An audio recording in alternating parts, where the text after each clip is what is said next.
This is the Content Strategy Insights podcast, episode number 205. 40 years ago, we had little need for the word content. Books were books, manuals were manuals, life was simpler. But as soon as we started putting the same information between the covers of a book on a CD-ROM disc and then on the web, we had to sort out the content from its delivery channel. Joe Gollner has worked with content from its earliest days and has crafted a detailed 7-layer definition of this foundational content strategy concept.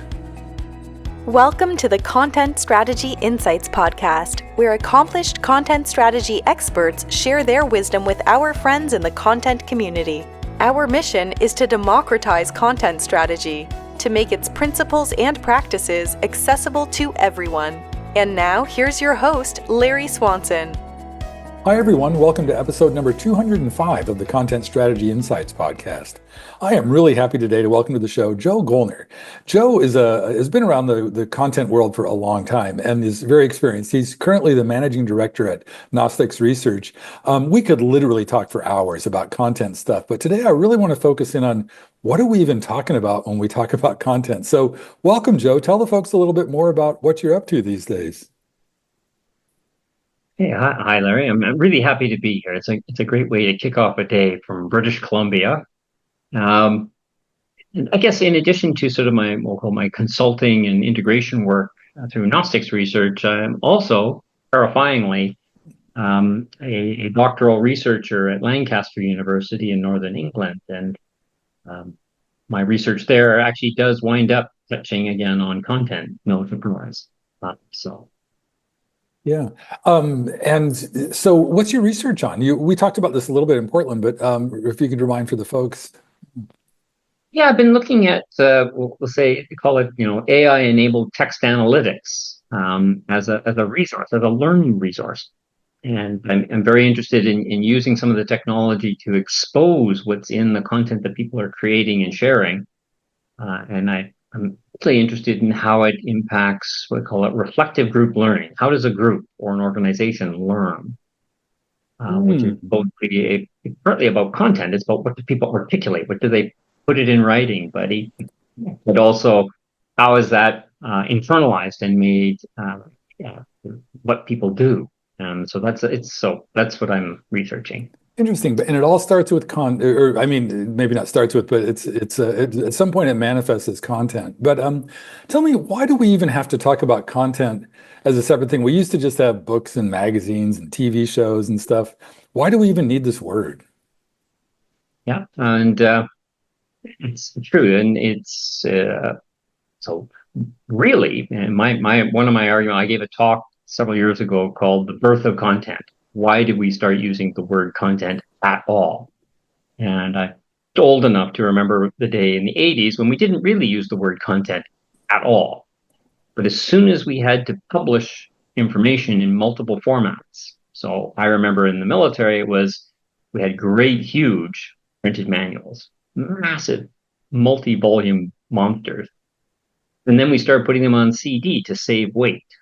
So suddenly now, the content had to go in two different formats. So suddenly we realized the content is something different than what's in the book or on the CD.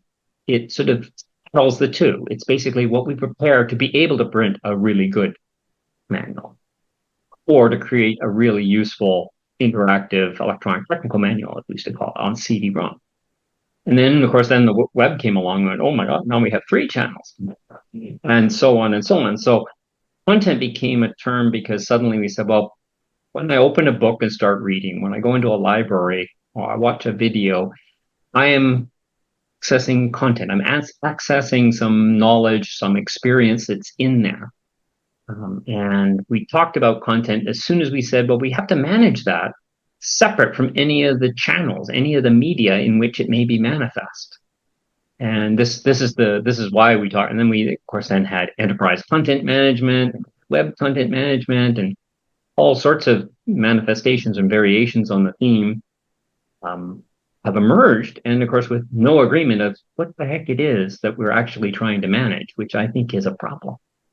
Yeah, and still, as you say that, I'm reminded that I do a lot of content modeling for headless CMSs, but one of the big obstacles in that world is people still thinking of just like a web content management system and designing to a web page and seeing this one-to-one correspondence with the authoring interface and the end product. It sounds like you've been more successful at decoupling people from those experiences. It's something I approach with a good deal of respect.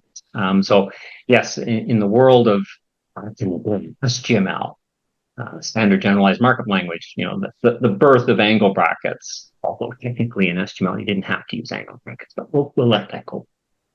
Basically, how do we mark stuff up in a way that's going to be amenable to many channels, to omni-channel things? Well, this way I can be transformed to that, I can do this, I can do this. And in those early days, there was sort of a bigotry saying it's all about separating the form, the content from the form, separating the structure, pulling things apart. And it never sat well with me. And I said, it's sort of true, but it's also a problem. If we abstract content too far from the experiences that it will be used to engender, one of the dangers is that when you're writing it, you lose a sense of who's reading it. Why are they reading it? How are they going to experience this? So we call that a breakdown in rhetorical agency, is what we talk about in the academic sphere, is that authors suddenly feel disconnected from their audiences. And that's the big problem with content is, if we really are managing it as something abstracted from and separate from the many different channels through which it could be delivered, it's much harder to get our hands on it and to really know, well, what is it we're really working on?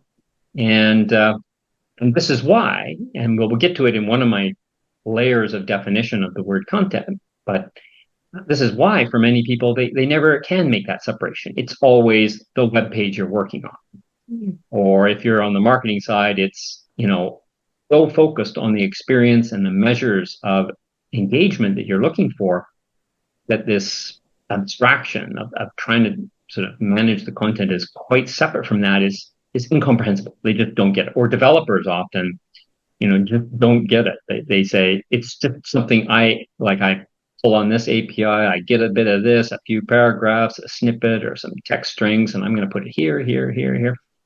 That it is almost a bridge too far for them to figure out, oh my God, this is, I'm looking at this in the abstract. I'm removing it from the application experience I'm actually trying to create.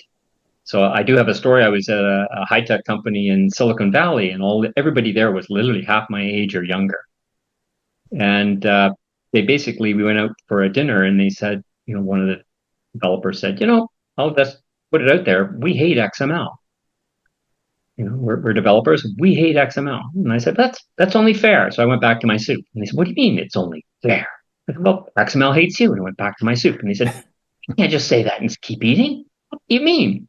I said, markup languages like HTML and its sort of truncated offspring XML were designed to protect content from developers like you, who, of course, you're only interested in the experience that you're creating du jour. And you don't care that there are other channels or other potential future uses of that same content. So, in fact, markup languages was born to protect content, human knowledge, from the exigencies of developers hacking things. And things got animated after that. But I wish I could have been at that conversation. That's brilliant. But it also gets at like one of the things that we were talking earlier before we went on about our mutual friend, Cruz Saunders, and he talks about content as a valuable asset. And you're like, this is so precious. We have to lock this up in XML so that you can't just do whatever you want with it because we need to use it for other purposes as well. How did that conversation end? I hope there were no fistfights. It was an interesting problem because, of course, the challenge that they had, and very often with a customer, I'll say, we have to determine early on whether you have a content problem or whether you have an information problem. And I said, they're related, but they are distinct. And if you're very, very close to the experience, or you're very close to, we'll call it the governance framework in which transactions are managed, your problem may be predominantly an information problem. But if you are, say, sourcing material from a bunch of different formats and you have to get it into a common format from which to then engender two or more experience channels, then I said, well, then you really have a content problem. And so with that particular one, it turns out their job was kind of a mix of the two. And we did find a pragmatic. So I am a pragmatist. Yeah. So I've been called Joe the hack at times, where I will counsel a path saying, well, realistically, given your skills, given your objectives, given your timelines, here are some things that basically pull content from other formats, get it into some kind of interim working representation. So we're kind of like short circuiting things. All they wanted was the experience. And so it worked out. Hey, can you elaborate on that distinction between content and information? Because I think that's one of the first things I like to tease out when I'm talking about content, to distinguish it from other stuff that we're working with. How do you distinguish those? We can, this is a great question to start into my 7 layers of definition. And for people out there who know me will be rolling their eyes going, oh, here goes Joe now. That's But why the I first, invited you, just by the way. the first level, what we call terminological, is basically back to the Latin root of the word content, which basically is that which is contained. And I said, no, Canadians might be thinking about, jars of maple syrup, the contents of the maple syrup. But I said, but we're not really talking about. But if we're talking about information, it's like the content inside the information. So we talk about information content. And that can be very broad. It can be the video content, it can be whatever, the visual content, it can be very often it's the textual. And even where we have multimedia representations, frequently there's a representation like a script saying, this is what we were trying to do with the video or whatever. So there is, so that's what we'll call the terminological level is very basically content is that which is contained, and specifically we're looking at information content.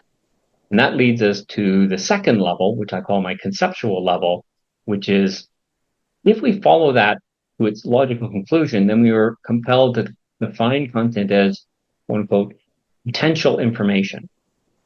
It's the content within an information transaction.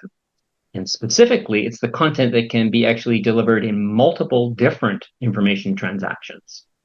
So it could be, and information transaction is a very, very selective term. And so I define information as the meaningful organization of data that is, delivered in a specific context and with a specific purpose. So specifically in the word information, informed is about guiding or influencing the behavior of audiences. So that gets us to, we'll call it the transactional, the experiential side of information. And I said, this is really useful because then content is it's the material we put into those messages, those transactions.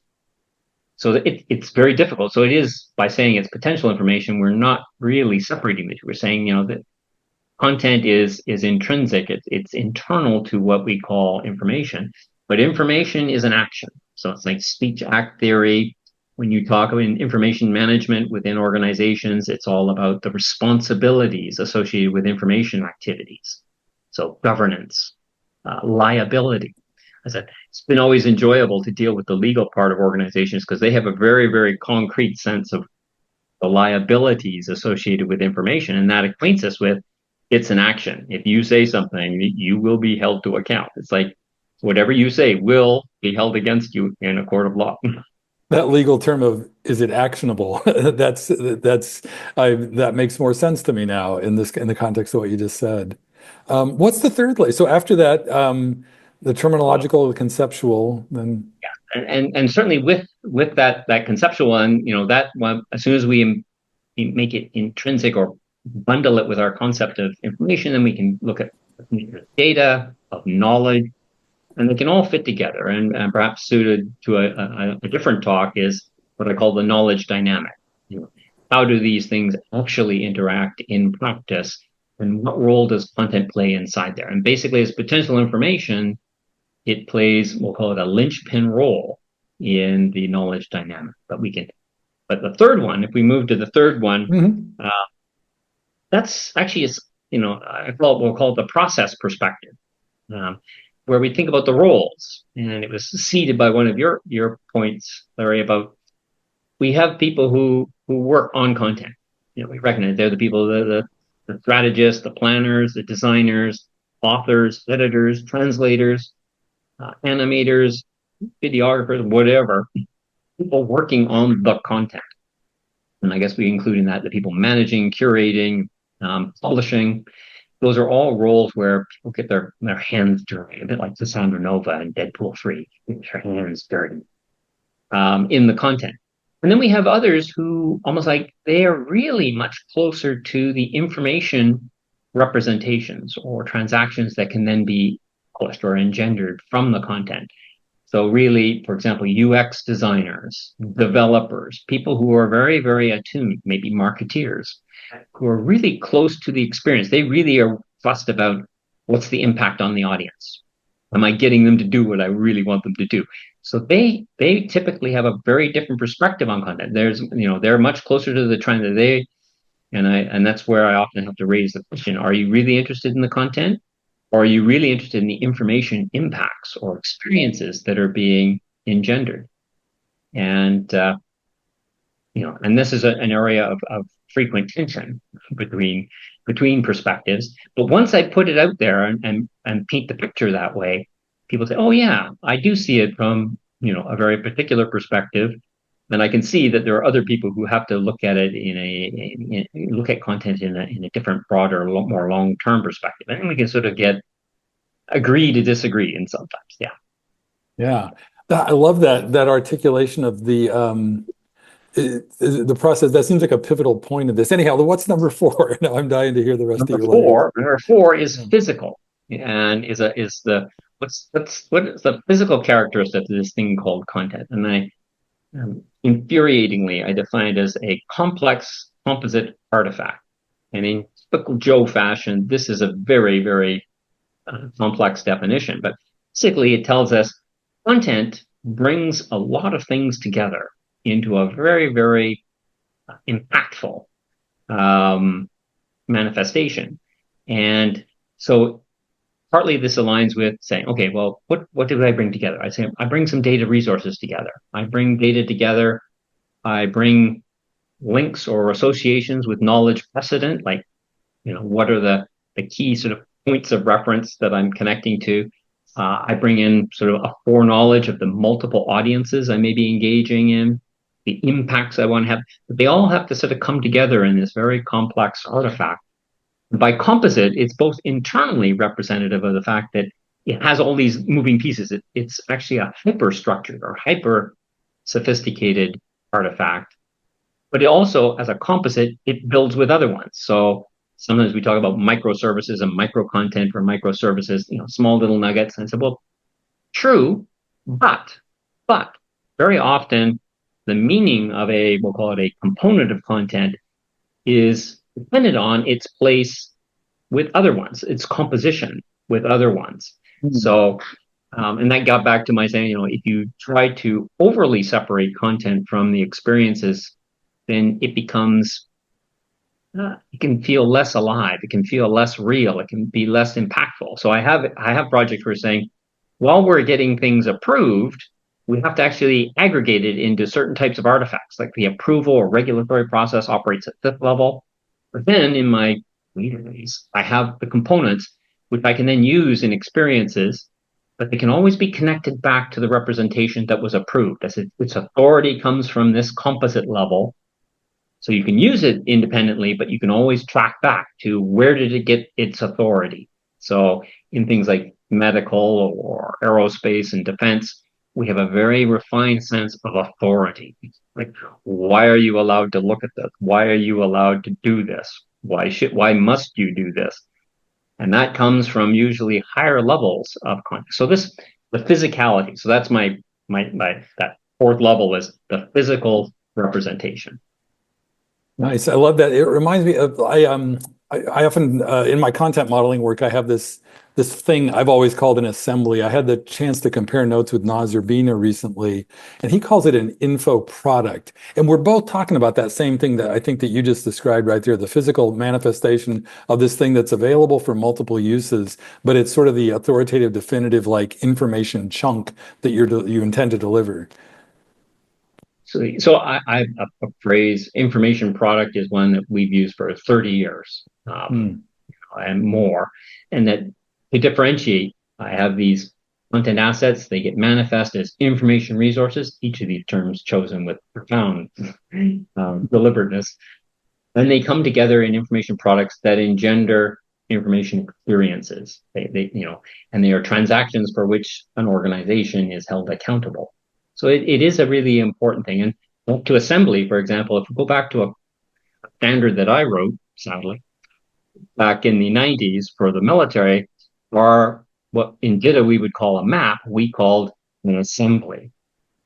And you had multiple assemblies for pulling together all the content assets together in different views. So some were by information product, first line maintenance manual, second line maintenance manual, troubleshooting manual, whatever. But also you had multiple breakdown structures. You had the functional breakdown structure, the physical breakdown structure, spatial breakdown structure. And all of these became assemblies, ways to access and navigate the content. So it's kind of like an early company that I created was called Zia Information Architects, because we were interested in the architecture of information. It's architecture. And of course, then information architecture became popular in the web. Not about that. So it was kind of like the superficial baby version of information architecture. So I changed the name of the company, saying, I'm not even part of that. That's irrelevant. Yeah. What's number 5? I'm getting more and more curious the deeper you go. 5 is really a computer science perspective. And this is one where I'm actually, sadly, applying a lot of my energy these days. It's like, okay, well, from a computer science perspective, what is it that we're really interested in with content? And I would argue it's the structure. I said there is a root or a base semantic that is inseparable from the structure of human communication. And I sometimes call it the publishing semantic, but it's the structure. It's like paragraphs, lists, hyperlinks, tables, visual reference, like figure reference or whatever it is. We have a structure, and it is extremely common. If you go across S1000D, Cal, DITA, DocBook, text encoding initiative. If you look at all the standards, at the end of the day, you can boil them all down like maple syrup and say there is a structure that humans give to their information, their content, and this is always common. So what we still don't have, and we've been working towards for decades, is a sound computational approach to the structure of content. Part of our challenge has been we have often muddied the waters between that structure and the semantics we would like to then apply. And I am firmly in the camp now saying we need, following Ted Nelson, we want to separate the semantics from the structure, because we can have multiple semantics applied to any content structure. And the semantics are really about applicability. To what does this apply?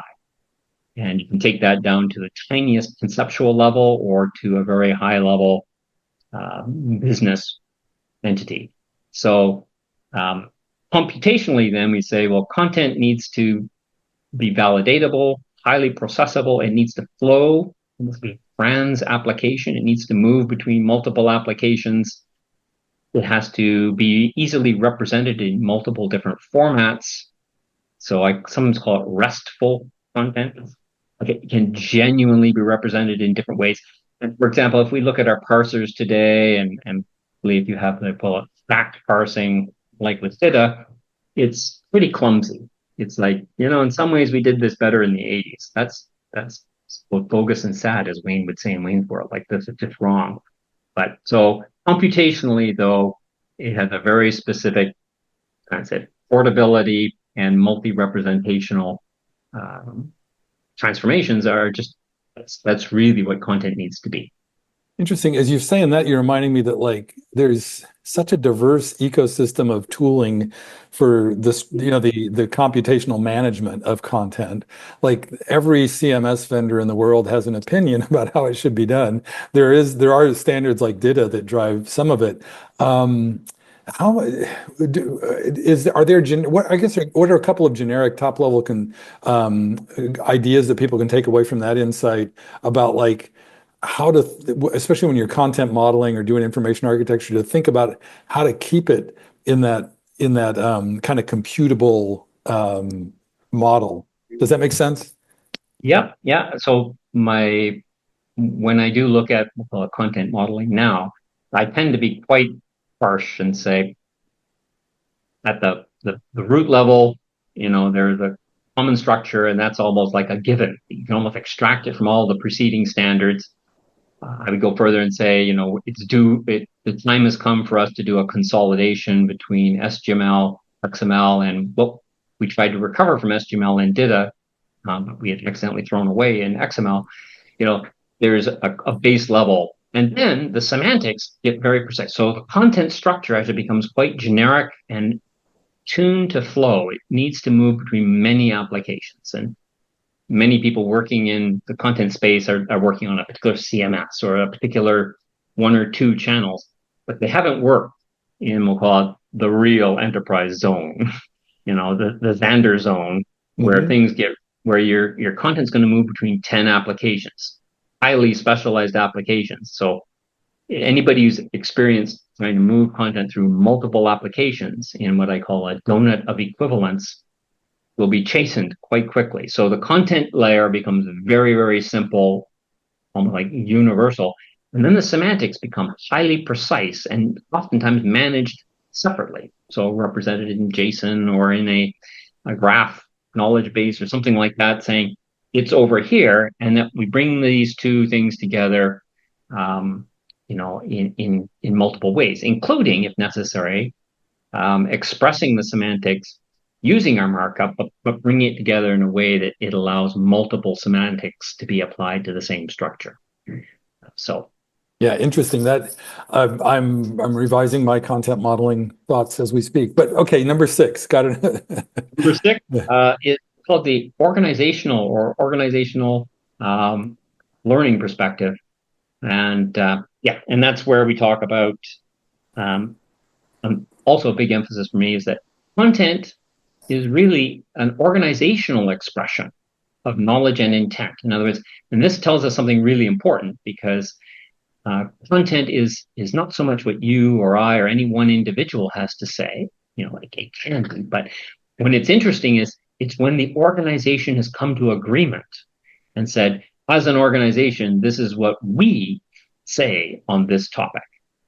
And that's what makes the work that content professionals do so hard. So, they got to go get legal approval, and they got 10 subject matter experts who really don't like them, and so on and so forth. And they hammer out an agreed articulation, which then, and this leads us to the 7th one, which is really called the financial or business perspective, which is it's when you have that organizational expression of knowledge and intent that it becomes very, very valuable. It's only by going through those 6 preceding levels that you can really talk about content as an asset, as an enterprise asset. So I said, content can be an asset.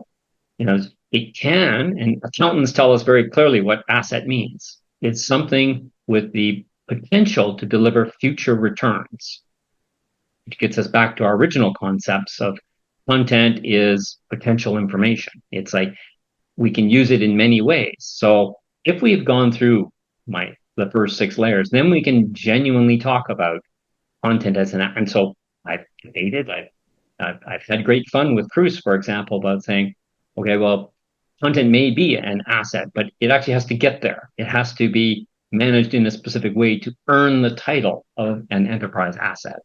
But really, if it's done well, that's exactly what it is. Yeah, you're making me wonder now if these layers of concern could be the foundation for like something like a maturity model. I think that might be overused at this point, but like an organizational assessment, like how far along are you in really honoring your content? Yes, and even this year I had a customer going, I think we have a maturity model, and they're going back decades. We've had so many maturity models. And sometimes they do strive to be a real maturity model, but normally they are, how much do you love DITA, for example?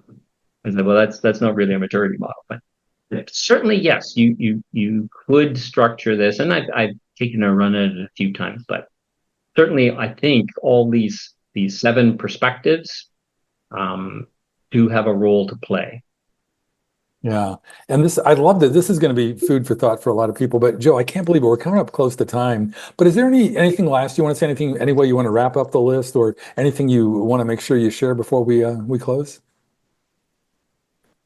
Well, like this discussion, I would love to see, we'll call it a community, or find a way for people to come together and really start to engage it. And there are multiple perspectives. I've tried through these 7 to sort of bring together the different camps. But I think it is a very useful concept. And language terms are tools, and you rightly evaluate them on whether or not they're useful. Do they do any good?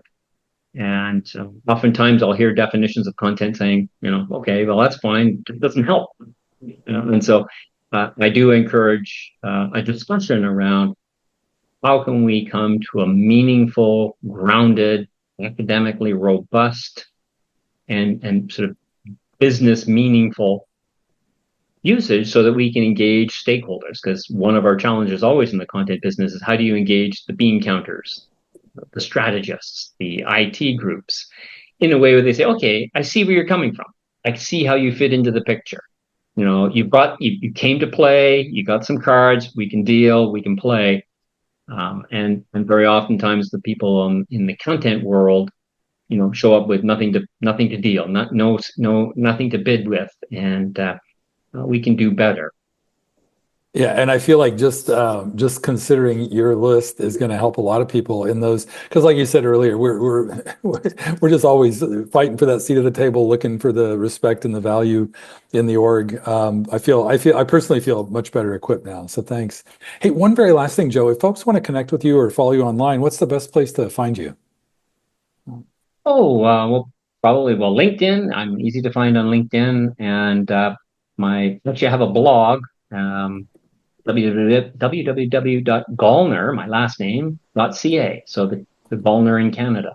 Got it. Okay. And I'll link to those in the show notes, of course, as well. Well, thank you so much, Joe. This was awesome. I really appreciate your perspective on this. Well, my pleasure, Larry. It's been a hoot, and you can see this provoked me. Yeah. Yeah. No, I can see why you're in a PhD program. Yeah. Thanks. Thank you for listening. If you can think of a friend who might enjoy this episode, please share it with them. And please join us again for our next content strategy interview.